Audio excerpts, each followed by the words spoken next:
Today's message is on just two words because, in fact, three words changed one person's life remarkably. And if we really get this in our day to day lives, it will be a lot more enjoyable as we follow our one and only Lord and Savior Jesus Christ. How many of you have either been to a circus or seen a circus being telecast on TV? I thought everybody would, but that's fine. I doubt there are any circuses here. When we were kids, we did go to a couple of them.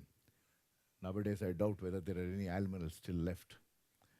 But there is one common thing in most of the circuses is, these huge elephants, they come into that arena and they keep going in circles. You can Google and look for any of those, events in any of the circuses. And one thing will be common. The common thing is these elephants have a chain to their leg, and that is actually tied to a nail, and they go around.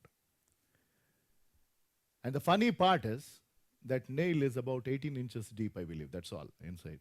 And for an elephant of that size, it is no big deal to just pull it out. You can't really comprehend the strength of an elephant. When they really get crazy, they can create havoc.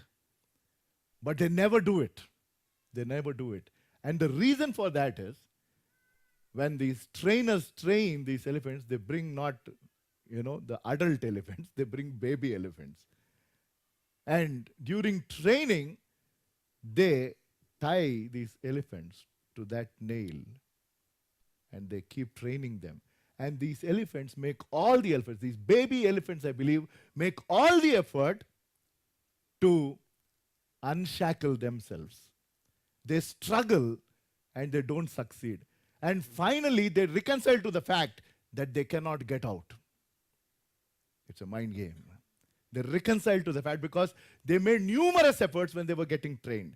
And as they grow older, they have the power to get out, but they don't because they believed that that chain and that nail is holding them. The reason why I told it is a lot of people are still chained to sin, to sorrow, to suffering, and they can get out in a moment, but unfortunately, they feel there is no way out. That is the story.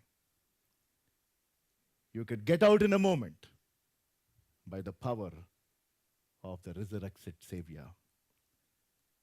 As I keep telling, those who are coming here regularly might think, will this pastor ever stop telling about his addictions and all of that stuff? But there are people who come here for the first time or once in a way. It's going live, as you always know. There are so many people who are watching. Not that because I want to tell as and when it flows in, I don't mind sharing that I was bound to these kind of addictions. And it took me one moment.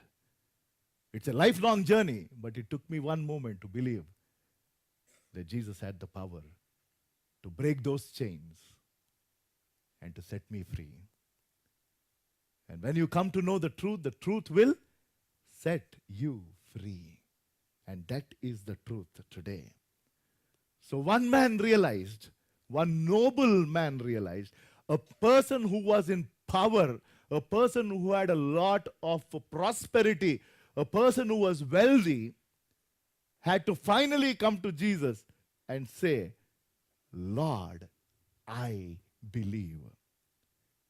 It says in the Bible, he believed the word Jesus spoke. The three words that made all the difference in this person's life and his family's life was these three words, believed the word that Jesus spoke. Faith comes by, hearing the word of God. Rest is not there in the Bible. I don't have any authority to add or delete because I will be held responsible. But if we don't obey, faith will go the way it came. That is Peterology. There is nothing like that, by the way. But that is true. Faith comes by hearing, hearing the word of God, but faith will remain when I put it into action. This man put his faith into action, and we will look at that.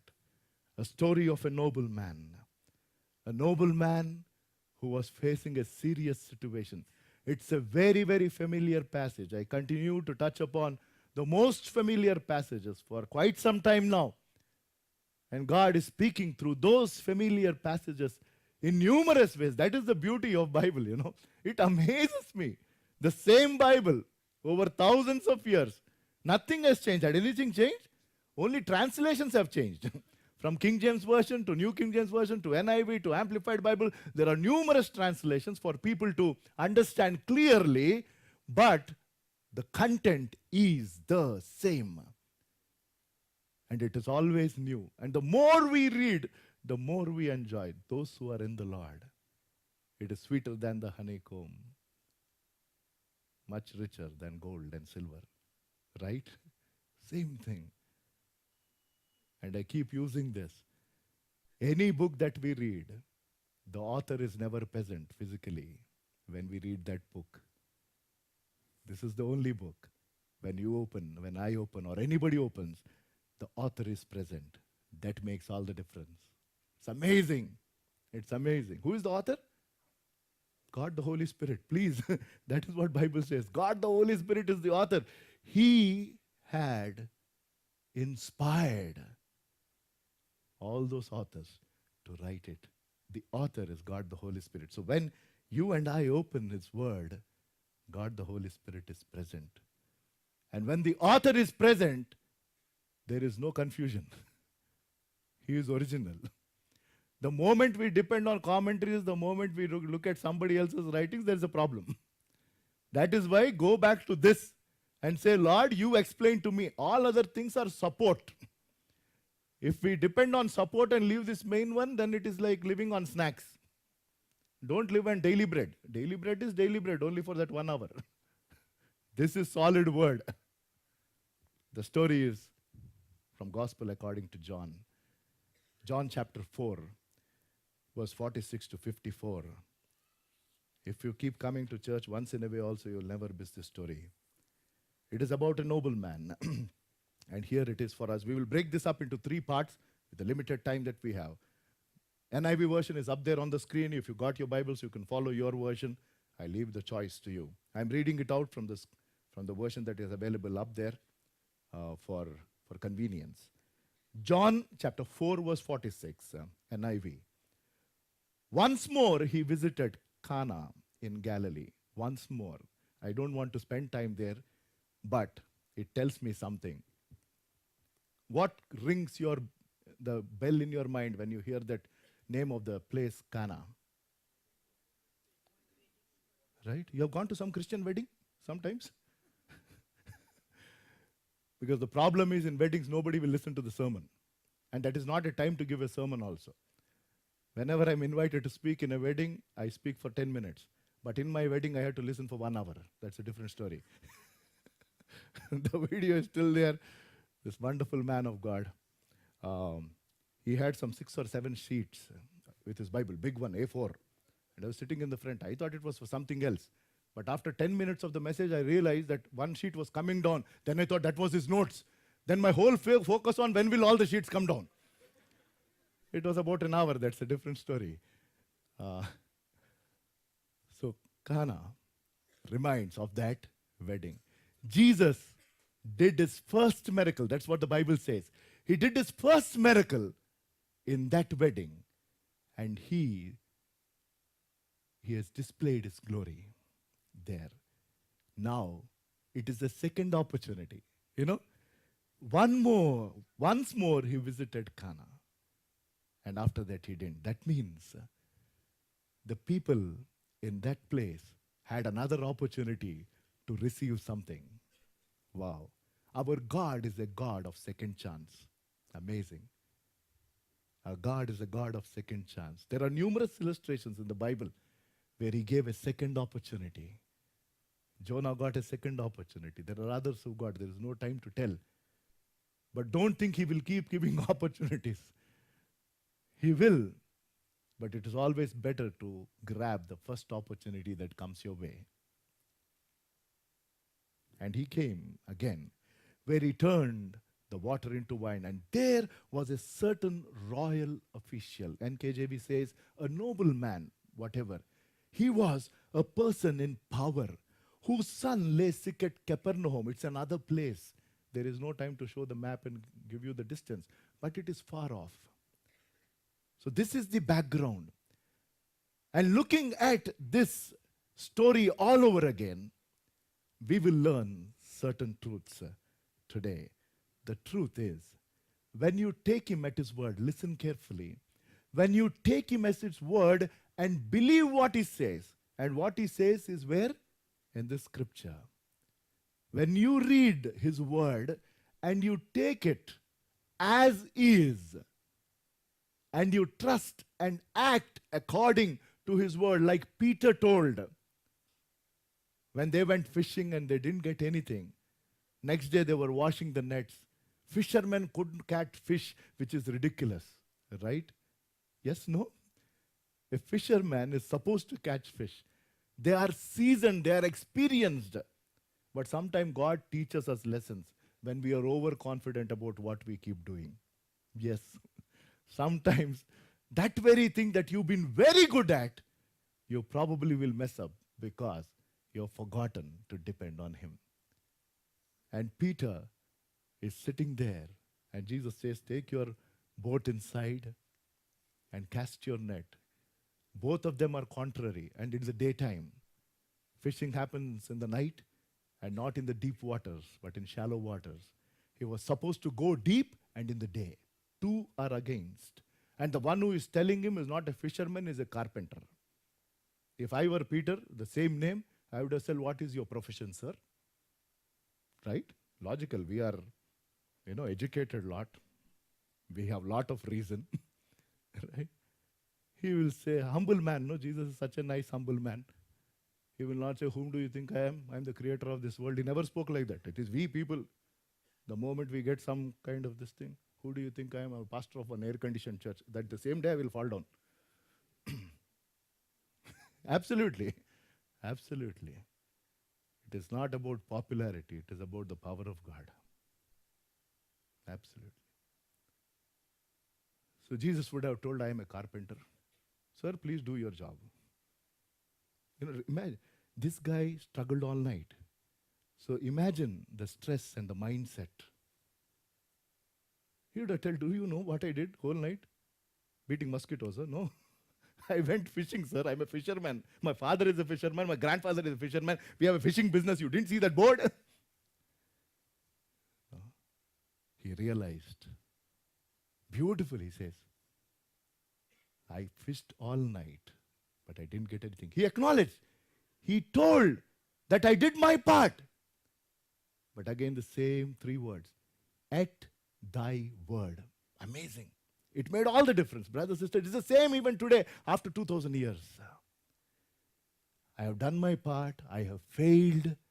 But since your word is saying, is there anybody here who is disappointed, who is dejected? One attempt, you didn't get through an exam.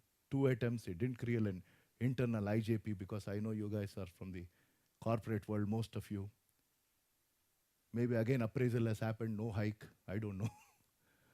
Maybe same meets rating, whatever, or below meets. You might think you're outstanding. One day you'll be outstanding. It's still fine. But the point is, but if its word is saying, he says, but at thy word, I will cast a net. And he experienced same thing here. This royal official is teaching us something. You know what he's teaching? To take God at his word. To take God at his word. 3 things. We will look at it first. In the context of this incident. Because if you take certain things out of context, it becomes pretext. You're supposed to interpret God's word in the context. There was one pastor, this is just I'm telling for humor, by the way, who was retiring. And then there was another pastor who, was replacing this person. And the one who was going wanted to stay there for some more time, but he had to move away. So he was upset. They are not giving any extension. He had served that congregation for a long time. So since he was leaving, they gave him the last message. So he said, now I'll have to preach my heart out. So the portion that he had taken was, Isaac and Abraham. Abraham going and sacrificing Isaac, Genesis 22. We don't have to look it up. He took that portion, very strong portion. And his focus was on one verse which says, you and this ass remain here. I and my son will go and worship. It's there in the Bible. So he picked up that as his key verse. And time and again he's looking at that news pastor and he's telling, you and the ass stay here. Some of you understood. So the message was not there are so many preachers who are using God's word, not abusing God's word, unfortunately, for their own likes and dislikes. It's so sad. Sometimes you need to read 2 chapters above, 2 chapters below, sometimes even that whole book to understand the context of in what setting it was written, to whom it was written, and what were the customs then. And all of that has to be understood. And in the light of that, you need to apply it now. Interpretation cannot change. Application changes. Please remember, this very word, you are probably 100, 150 people, and after this is over, each one pretty much will say, if you have heard with your spiritual ears, at least some of you will say, God spoke to me this way. Somebody else, same verse, will say, God spoke to me this way. You both talk to each other. Application is different. He spoke to you in different manner. But the interpretation of that story cannot change. And that is very important when you do Bible study. When you want to really study the Bible, get deeper, you have to do a lot of research and spend time. So we will look at the first one. Keeping those 3 words. And those 3 words are in Luke chapter 4, where this is written in verse 50. Luke chapter 4, verse 50, we'll quickly jump there. Oh, sorry. John chapter 4. I'm sorry. John chapter 4, verse 50. We are at John chapter 4, 46. Go to John chapter 4, verse 50, please. Same passage. Thank you. Jesus replied, you go, your son will live. The man took Jesus, what? At his, that is the message today. The man took Jesus at his word and departed. Will you take Jesus at his word? This father is teaching us 3 lessons. 3 lessons. First one, when grief strikes you, when certain hardship strikes you. Here, it was a life and death of his son. That was the situation here. But I don't know what situation you are in. It could be an illness of somebody, or it could be an opportunity that is probably most important. You've tried numerous jobs, nothing came your way. Now you're facing this interview probably tomorrow or next week, and you're telling to yourself, this is life and death to me. I have to get this interview, or I have to get this admission. Or you're waiting for your marriage and numerous alliances came and nothing came through, and this alliance probably seems to be the one, so you are desperate, as an example. But going back to the context of this passage, the context is, this nobleman's son is dying. Don't you think? He's a nobleman. He's a royal official. That means he had power, he had money, So I'm sure he would have made all efforts till then to ensure that good medical attention is received. Is it a fair assumption while it's not written in the Bible? Are you with me? It seems to be a loving father, right? Every father is loving, by the way. While mothers take the credit, fathers are also loving. Okay? So I'm sure he made all the effort. I'm sure he would have run pillar to post in Capernaum or nearby places and tried to do everything. Please remember, while he had position, while he had power, while he had money and all of that, he still had problems. Are you with me? The problem here is a serious problem. The problem here is the health of his son, a son who was dying, who was dying. So his money probably helped him not see poverty, but his money didn't remove problems in his life. It's just a small lesson. A lot of people in this generation, the Gen Y or whatever, Gen Z, I don't know what they are called now, they think that if we have enough money, there'll be no problems. It is a myth. It is a myth. I had this, I think I've shared it number of times. When I was a youngster, while I still claim to be young, or I would like to be called young, that's why I tell everybody to call me as Anna. Wonderful, thank you. Even if you have a newborn, the moment they start talking, you should teach them one word. Don't tell Pastor Peter Anna, right? So that I will remain young in your hearts.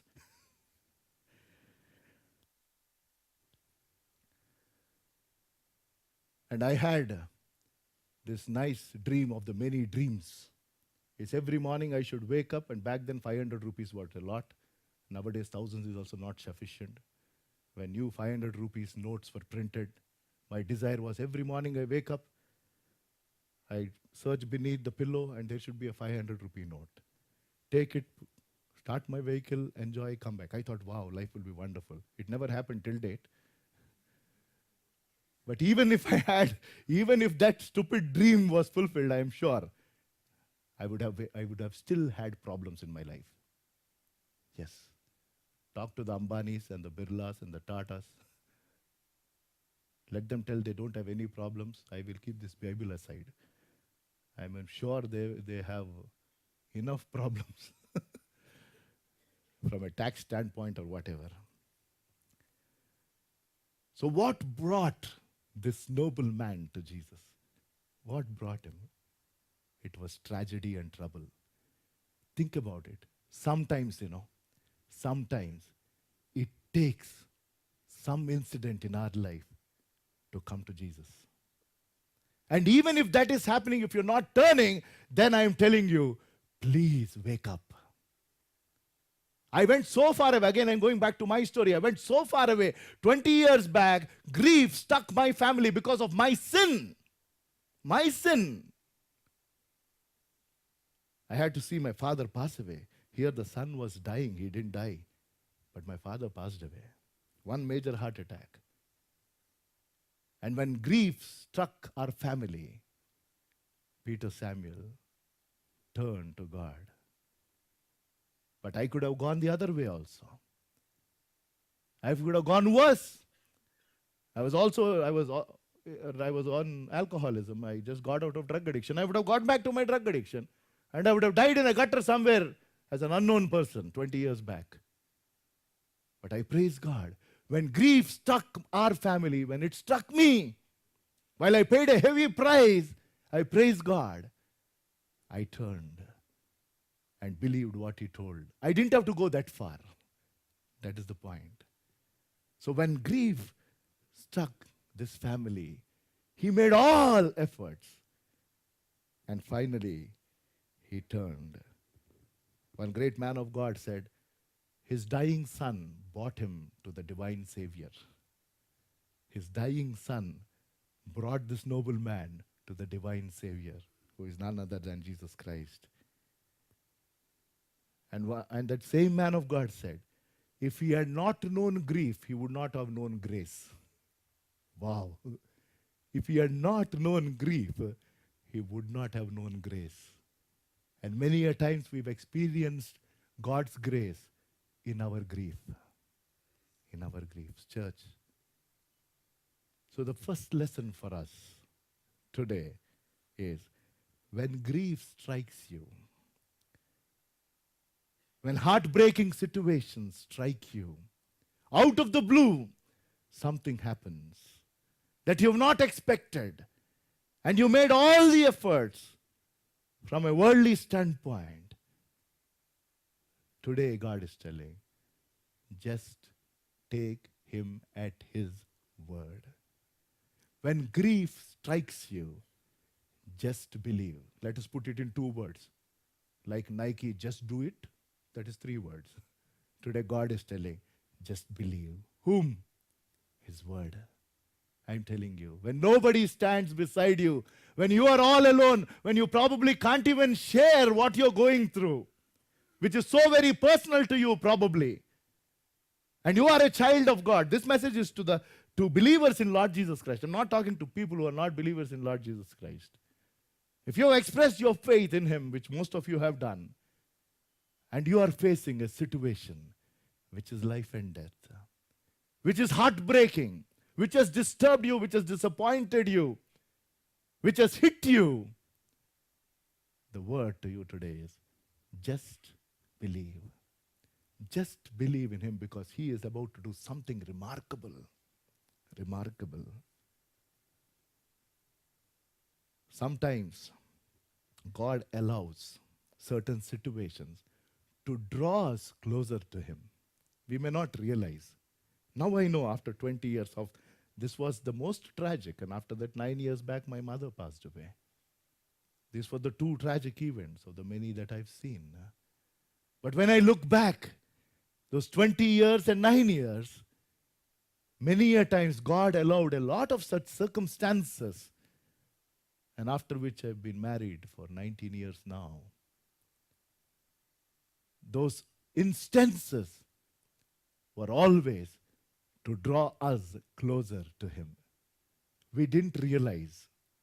It took us time. But now when we look back, we can link that thread, that God's design in our lives. He's a great weaver, I am telling you. Amazing. You would have seen your parents if they were interested in doing this, knitting and all. And it's so amazing, especially when they do it in that small circle. If you see it from beneath, wow, what a design. Is that so? No, right? You will find all kinds of thread hanging. It doesn't make sense if you're seeing from beneath, right? But the moment the design is over and she turns it around and shows it, you're like, what? You're awestruck, right? So God is seeing from there and we are seeing from beneath. And we don't know how he is weaving those things, those situations in our lives. So when grief strikes you, and that's what happened to this noble man, when it strikes you, when it struck him, I fully believe he made all efforts. Then he heard about this man called Jesus. He heard, he is coming back to Cana. Let me go. He came running for his dying son. He loved his son so much. And he was pleading. So he came there running. And if we go back to verse 47 onwards, John chapter 4. When this man heard that Jesus has arrived in Galilee from Judea, he went to him and begged him to come and heal his son, who was close to death. And Jesus was addressing that crowd. And he says, something very different. Unless you people see miraculous signs and wonders, Jesus told him, you will never believe. So Jesus was teaching a strong lesson. He was telling, don't only look, don't come to me only for miracles. What is happening 2014 years now? It is health and wealth. People are selling tickets for Sunday worship. Unfortunately. Unfortunately. If I put up posters saying that, from next Sunday on, there will be handkerchiefs on sale. Take it home, all illness will go. There will be traffic jam in Chandanagar. For sure. Whether there will work or not, that is different. But people will come and buy just for the sake of seeing whether it will work or not. Jesus was saying, don't. The question is, do you want the miracle or the master? I'm telling you, you can believe in a miracle and not believe in the master. But it cannot be other way around. I'm telling you, lot of people are coming. They are believing in the miracle. But just because they're believing in a miracle doesn't mean that they're believing in the master. Lot of people believe in miracles. We've tried this, we've tried that. Let us try Jesus also. Yes. And that is how a lot of preachers are presenting. Jesus Christ is not a product to be tried and tested and thrown, unfortunately. He's a person to be trusted. There is a difference between a product and a person. He's put on sale these days. Bible doesn't say try and see. It says taste and see. Yes, no. Taste is personal. I cannot taste for somebody else. Hyderabadi biryani is good, provided I eat. And after I eat, I might still say, such a big build-up for this. Are you getting the point? That's why I tell loud and clear every time. Christianity is not a religion to be explained. Christianity is a relationship to be experienced. Taste and see. Jesus Christ is a person to be trusted, not a product to be tested and thrown. A lot of people are coming in queues to try. You are not getting married? Come. I will pray for you, you will be married. You don't have children? Come, give 10,000, you will get children. Are? Come, try. It doesn't work, go somewhere else. People are going from pillar to post, looking at posters. Wow. So he's telling, why? Unless you people see miraculous signs and wonders. So you've only come for that. He says, come and come to me. It is not about the sign, but the Savior. It is not about the miracles, but about the Master. You need to believe in His power and the person. The second one, the first one was, we are running short of time. The first one was, when grief strikes, just believe. When God speaks, just believe. Second one. Three things, and with that we close. When God speaks, what are we supposed to do? Just believe. Don't question. When God is speaking, He is speaking truth. Are you with me? Right? He's a God of truth. He is truth. There are no lies. When Satan speaks, it is half truth. Yes, the problem is Satan showcases lies as truth. If you look at whatever Satan has told, there is some amount of truth. That is why people are deceived. Satan projects half truth. Half truth is not truth. Truth is absolute truth. There are numerous things, but there is no time. So when God speaks, what is God telling? Next verse. The royal official said, "Sir, come down before my son dies." And then Jesus replied, "You go, your son will live." This changed the whole story. Till then, please remember, till then, this man's perception was seeing is believing. Got it? His perception was, when this man of God, when Jesus comes to my house and he does something, like laying his hands and things like that, my son will live. He had faith. So he came to him. But Jesus is speaking something else. Jesus is telling, I'm not going to give you any sign. I'm not going to give you any sign. I'm not going to do any miracle. I'm just giving you my word. You are pleading for your son. You said he is dying. You just take me at my word. Go from where? From Capernaum to, from Galilee to Capernaum, to his place. That is far away. You go, your son is living. The man took Jesus at his word. Wow. If all children of God take him at his word, I am telling you, this country will see the biggest revival ever. We don't have to have any special meetings for revival. No need of any crusade whatsoever. If every child of God takes him at his word, India will become a Christian country. Revival will break out like never before. Because we have 101 questions. That is the problem. Not heathen people. We have. Is it true? And then there will be numerous questions to this doubt. So when Jesus did something that he didn't expect,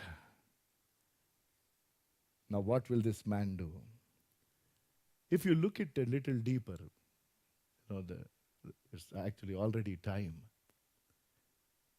If you think through, Jesus was more interested. Please think about this. This is remarkable.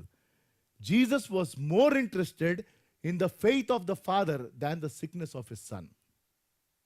Go home and think. Are you getting the point? Jesus' whole focus was, if this father gets complete faith in me, the problem at his home is solved. Probably today, that is what God wants to do in your life and my life. He doesn't want to deal with our problem directly. He wants to deal with our faith. This father came running, crying, and the need was still there. But Jesus' focus was, whether his son is dying or not doesn't really matter, because for Jesus, nothing is impossible. But what was more important is, if this man comes to real faith, that will have a bigger impact. Hallelujah. Yes. God wants, let me tell you it in a different way. God is more interested in your faith than your finances or than your something else. Our focus is on other things. God's focus is on our faith. Because faith will what? Move mountains. That genuine faith.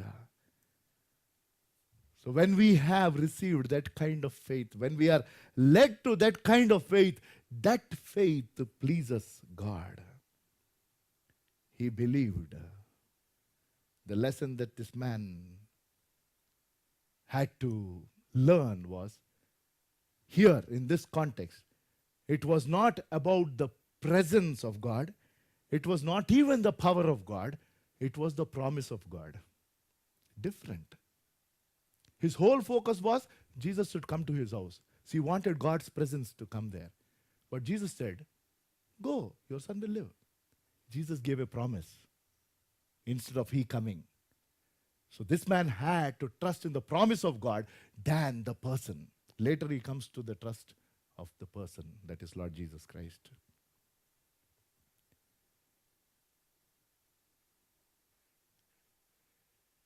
The man took Jesus at his word and departed. So the second one, this royal official, this nobleman took God as his word and he believed. When grief struck him, he just believed. He believed that Jesus had the power to save his son from dying. He came running. He wanted Jesus to come to his house, do certain things. Jesus took a different approach altogether. He says, go, your son will live. Now, he took Jesus at his word. So when God speaks, just believe. Third one, when grace calls you, when his grace calls you, just believe. When grief strikes you, when God speaks, when grace calls, just believe. He believed and he went. We will read it and we will close.